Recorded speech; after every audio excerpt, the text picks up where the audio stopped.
It happened over something small. Your kid left the lights on in an empty room, and you called down the hall to shut them off. Money doesn't grow on trees. And there it was, your mother's voice, in your mouth. You stopped. Because that wasn't your line. That was hers, word for word. The exact phrase you swore you'd never say. The one you rolled your eyes at across the dinner table 30 years ago. It happens more than you'd like to admit now. You sound like your father when you sigh. You warn about the weather the way an ant used to. Little phrases you buried alive keep climbing back out. And here's the thing that stops you cold. Back then, those words sounded like nagging. Now they sound like they were right, which means the person saying them knew something you didn't, and you waved it off anyway. Somewhere you've still got their number, or a voicemail you never deleted. And for years I figured that echo was just proof I'd finally gotten old. It isn't. It's something they left behind. And it's worth understanding why we couldn't hear it back then. The strange part is you didn't ignore that advice because you were foolish. You ignored it because when it arrived, you had nothing to hang it on. It was an answer to a question you hadn't lived yet. Advice is really just experience, folded up small. And the person handing it to you already unfolded it, paid for it, learned to read it. You get the folded version. From the outside, it just looks like a shape you don't need. So when they said, slow down, take care of yourself, don't burn the candle at both ends, all you heard was a person telling you to be less alive. It landed as nagging. It was actually a warning. You just couldn't tell them apart yet. And here is the thing worth keeping right now before we go any further. Nagging repeats itself and asks nothing of you. A real warning is a report from the road ahead. Same words sometimes. But one is about their fear and one is about your future. You could not have known that at the time, and that is not your fault. The advice was written in a language you hadn't started speaking. You needed the years first. The words were just waiting for you to catch up to them. The mercy in all this is, you can learn to catch it faster now. You've lived enough to translate. You know a little of the road. So the next time the words sound like nagging, you can stop and ask what they're really pointing at.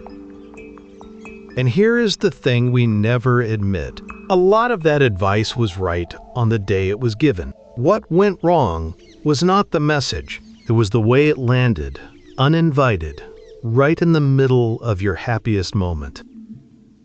Think of the timing of it. You had just bought the house, or landed the job, or come home glowing about someone new. And that was the exact moment they chose to warn you what could go wrong. You heard it as raining on your parade. But listen closer to how it came out. It rarely sounded like calm advice. It sounded like fear, clipped, urgent, a little too loud, because they were not really warning you. They were watching you walk towards something that had already burned them. And fear is terrible packaging. Wrap a true thing in someone's panic, and the young ear only hears the panic. You feel judged, cornered, talked down to. So you plant your feet and do the opposite, just to prove the day was yours. Here is what I know now, and it changes how you listen. Separate the message from the messenger's tone. When someone older gets loud, that volume is not contempt. It is the size of the regret behind it. The louder the warning, the deeper it once cost them. So now, when the delivery is clumsy, I try to ask a quieter question underneath it. Not why are you nagging me, but what did this cost you? Because the worst wrapped advice is usually the one that hurt them the most to earn. The same fear that wrapped their money warnings wrapped this one too, only louder. Straighten up, slow down on the stairs, ease off the beer. It sounded like fussing. It was a forecast. At 25, your body forgives everything. You sleep 4 hours and bounce. You lift the couch wrong. and it laughs it off. So when someone older winced getting out of a chair, you filed them under old, not under coming attractions.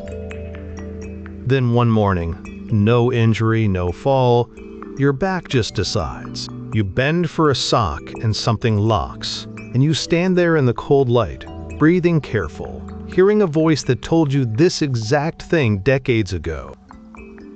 The knees keep a ledger too. Every run on pavement, every jump you took for granted, quietly logged. You do not get the invoice at 30. It arrives around 45, 50, with interest, on a staircase you have climbed 10,000 times. Here is the part one would tell my younger self, and it is not eat kale and run marathons. It is smaller. The advice was never about being perfect. It was about not spending the body like it is infinite, because it is not. So the takeaway I actually use now is simple. When my body sends a small bill, a twinge, a stiff morning, I pay it that week. Stretch. Ease off. See someone. The whole warning boiled down to one line. Attend to the small aches before they compound into the large ones. The body sends its bills, and so does the bank. And the money one you laughed off the loudest, back when there was nothing to save and everything to spend, and saving felt like a joke only a comfortable person could tell. Somebody older told you to put a little aside, even $10, even when it hurt. And you smiled and nodded and thought, easy for you to say, you already made it to the other side. Here is the thing they could not make you feel at that age. The math is not about how much. It is about how long. A small amount, left alone for decades, quietly doubles and doubles again while you forget it exists. The trouble is you cannot borrow those decades back. The years do the heavy lifting, not you. And the whole engine runs on one thing you had piles of at 25. And are running short of now, time. So here is what I finally understood, and it is not a lecture, it is arithmetic. The dollar you save young is worth many of the dollars you save late because it has more runway to grow. Later, you are buying the same result at full price. You feel it when the runway gets short, when the calculator says the same comfortable retirement now needs 3-4 times the monthly bite it would have taken back then. That is not punishment. That is just the meter that ran the whole time you looked away. But the mercy in all of it is that the same rule still works from wherever you stand today. Not as much as 30 years back, no, still more than a year from now. The best time was then. The second best is this afternoon. There's a kind of interest that never compounds, no matter how patient you are, and someone older tried to tell you that once. Keep up with your friends, they said. You had bills to pay. You waved it off. It made sense at the time. You were busy building a life. The friend who moved 2 states away, the one you'd close down a bar with, you figured you'd call him. Later. There was always a later. And here's the thing nobody warned you about. Friendships don't end. They dilute. Nobody declares it over. You just skip one reunion, then the next, and the water between you gets a little wider each year. So here is what I finally learned, and it's simpler than it sounds. You can't save up a friendship the way you save up money.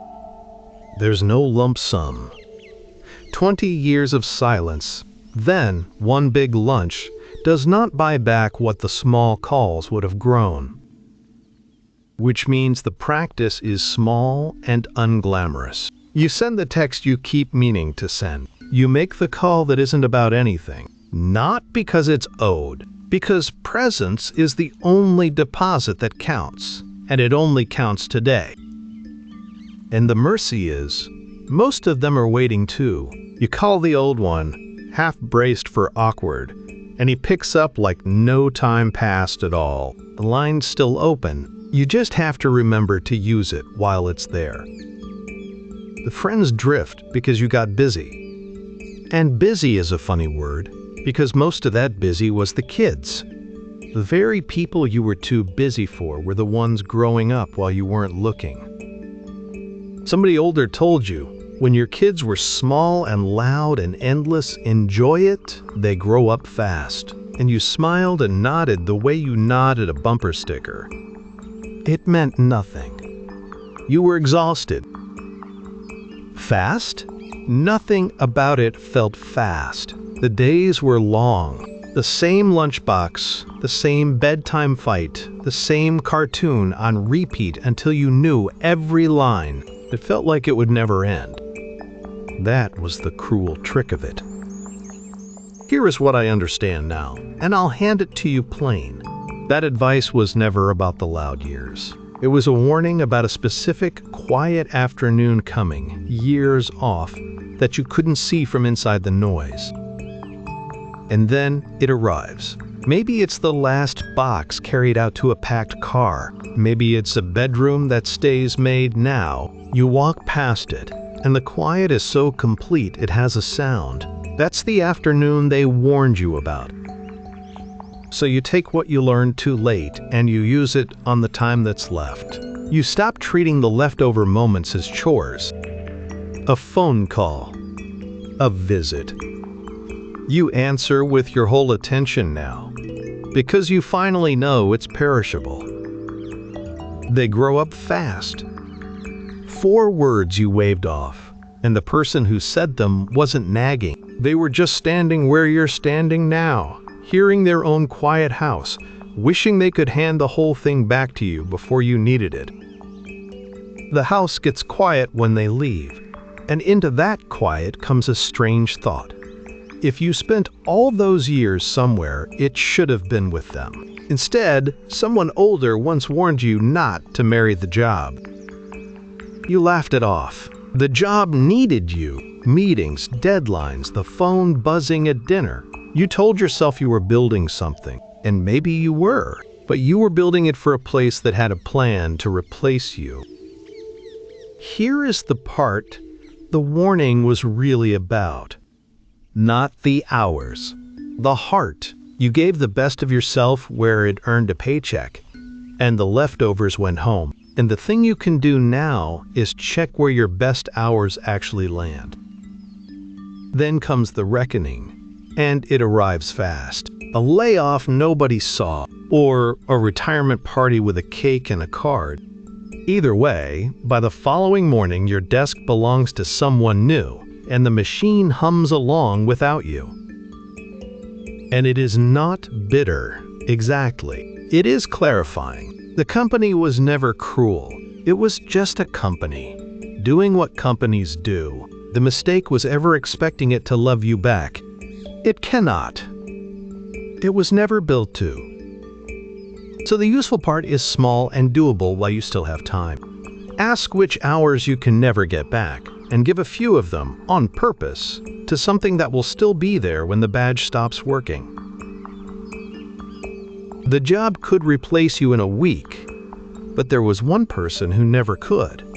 And oddly enough, that is the one you fought the hardest against. Usually a parent, usually across a kitchen table.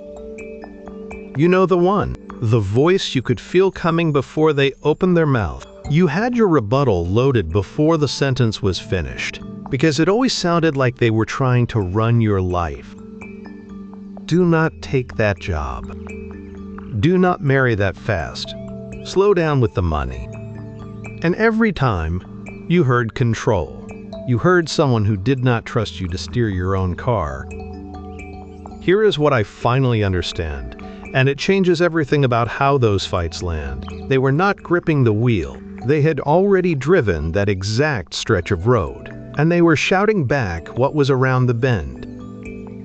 It was never a command. It was a report from up ahead. And the reason it stung was not the message. It was that you could not yet see the curve they were pointing at. So try this the next time that old argument replays in your head. Ask not what they wanted from you, but what they had already survived. 9 times out of 10, the advice was just the scar, talking. You can call all their words a report from up ahead. And still, here is the harder thing nobody wants to say out loud. Some of it you could not have received. Not that day. Not from them. There are truths that do not travel through words. You can hear "save something now" 1,000 times. It stays a sentence. It only becomes real the first morning you count what you have and feel the floor tilt. Some lessons are like a language you cannot learn by reading. You need the accent that only comes from living there. The older person had the accent. You had a phrase book. And a phrase book does not keep you warm. So put the guilt down for a second. Not all the way, just for a second. You were not stupid for waving it off. You were early, standing at the start of a road, being handed a photo of the far end. A photo of a place tells you nothing about the walk. The blisters. The wrong turns. That is not deafness. That is just how a road works. You cannot feel mile 20 from mile 1, no matter who is describing it. But here is where you do not let yourself off the hook. Some of it you could have taken early and refused out of pride. So the real work is telling those two apart. Which truths had to be walked, and which you simply would not hear. So if some of it had to be paid for in full, the honest question left standing is this: how do you tell the difference now? How do you spot the warning that actually matters before the bill comes due again? Here is the simplest test I ever found. Nagging is about who you are. A real warning is about where you are headed. One says you are careless. The other says the road bends up ahead. Nagging repeats the same jab and never changes. A warning names a consequence you can actually check. Take care of your knees is nagging. You will feel this at 50 and wish you had walked more, that you can test against your own body. And here is the second thing that helped me, and it costs nothing. When someone further down the road tells you something and your first feeling is a flash of irritation, stop right there. That heat is the tell. That is usually the one worth hearing. We defend hardest exactly where we already suspect they are right. The advice that slides off you was never about you. The advice that stings has found something true. So instead of arguing back, I learned to ask one small question. What did this cost you? What did this cost you? That question turns a lecture into a report. Suddenly they are not scolding you, they are telling you the price they paid at the exact bend you are about to hit. And people will tell you almost anything when you ask it that way. So the practice is small enough to keep. Notice the irritation. Ask what it cost them. Check the warning against your own life. Do that, and you stop needing to pay full price for every single lesson. Some of it, finally, you can get on their tab. So once you can tell the nagging from the warning, the real question turns around on you. Not who did you ignore back then. Who is still ahead of you right now, today, close enough to ask. There are fewer of them than there used to be. That is the quiet arithmetic nobody warns you about. The list of people further down this road than you gets shorter every single year. Maybe it is a parent, still here, still sharp, still saying things you half hear over dinner. Maybe an older sibling who hit 60 before you did. An old boss, an aunt, the neighbor who buried a spouse and somehow kept going. And here is the thing I finally learned to do. When one of them says something, I stop asking, is this fair? I ask a better question. Have they already stood where I am about to stand? Because that changes everything. The neighbor who buried a spouse is not moralizing when she tells you to say the thing now. She is handing you a report from a country you have not visited yet. That is not control. That is a map. So pick the 2 or 3 who are genuinely ahead of you and stop treating their words as weather to wait out. Ask them something real while they are still at the table. The window does not stay open. It closes without a sound. And while you are busy learning to listen to the few still ahead of you, something has quietly happened behind your back. There is someone younger now, watching your mouth move, hearing nagging. You give them the good line, the one you paid full price for. Take care of your back now, save a little. Do not let the good ones drift. And you watch it land nowhere. Here is the part that stings and frees you at the same time. You know exactly why they are not hearing you. You did the same thing. You looked at someone older and thought, that is your life, not mine. So the temptation is to push harder. Say it louder, say it twice, wrap it in a little fear so they finally grasp how serious it is. But you already know how that packaging works. You lived on the receiving end of it. So you learn to change how you hand it over. You say it once, plainly, without the fear attached. You leave the door open instead of standing in it. You make it a report from the road, not an order. And then you do the hardest, kindest thing. You let them wave it off. You let them go pay for it themselves, the way you did. Because you finally understand the older voice was never trying to control you. It was just trying not to watch. And here is the strange gift in being waved off by someone younger. It sends you looking back at all the voices you waved off, and you notice something. They never actually left. They just went quiet and moved in. You catch it in the small things. The way you tell your kid to slow down, the way you check the oil, save the receipt, call your mother back the same day. Those are not your habits. Those are borrowed ones, worn in until they became yours. So the advice did not die when they did, or when they drifted out of your daily life. It got absorbed.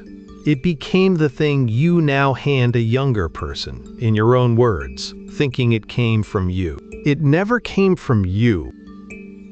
And that voice in your kitchen, the one that came out of your mouth before you were ready to hear it, is still there. So the next time it speaks, do not wince. Say it out loud to someone younger. That is how it stays alive. That is how they do. If any of this resonated, I would love to hear it. Tell me in the comments about the piece of advice you ignored that turned out to be right, or the words you now catch yourself passing on. And if you want to keep thinking these things through together, subscribe. I am glad you are here.